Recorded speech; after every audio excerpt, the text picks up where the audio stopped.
மகிழ்ச்சிப்படுத்தி இருக்கிறார். தன்னலம் மறந்து மக்களின் நலனுக்காக பாடுபட்டு இருக்கிறார்.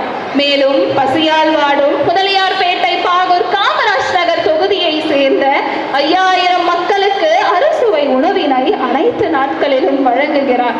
உருளையன்பேட்டையில் அரசு விநியோகித்த மாசு கலந்த குடிநீரை குடித்து உயிரிழந்த 7 நபர் குடும்பத்திற்கு தாமாக முன்வந்து தலா 1 லட்சம் ரூபாய் நிதி உதவியினை வழங்கி இருக்கிறார்.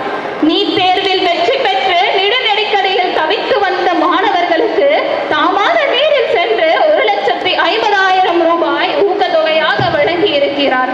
குப்பை கூலங்கள் நிறைந்து புதர்மண்டியாக கிடந்த காமராஜ் நகரின் வெள்ளவேரி வாய்க்கால் போன்ற பல வாய்க்கால்களை சொந்த செலவில் தூர்வாருகிறார். இருளர் சந்தையில் பத்தா கிடைக்காமல் தவித்து வரும் பல குடும்பங்களுக்கு தாமாக முன்வந்து உதவி செய்கிறார். தாம் வழிநடத்தும் தேசிய மக்கள் மன்றம் வாயிலாக காந்தி ஜெயந்தி போன்ற நாட்களில் ஒற்றுமையாக தானும் இணைந்து வீதியில் இருக்கும் குப்பைகளை அகற்றுகிறார்.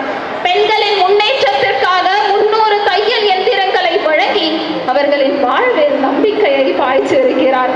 சாமானிய மக்களுடன் இணைந்து தீபாவளி பண்டிகையில் 30,000 பேருக்கு பட்டாசு பெட்டிகள் மற்றும் ஸ்வீட் பாக்ஸ்களை வழங்கி அவர்களை மகிழ்ச்சிப்படுத்தி இருக்கிறார்.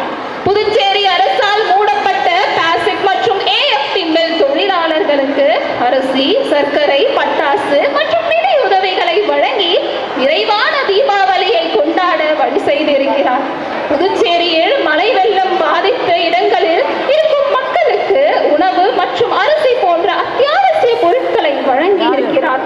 புதுச்சேரியின் பெருமை மிக்கவர்களுக்கான விருதுகள் வழங்கும் விழாவை நடத்தி பல்வேறு சாதனை புரிந்த 400 பேருக்கு விருதுகளை வழங்கி கௌரவப்படுத்துகிறார்.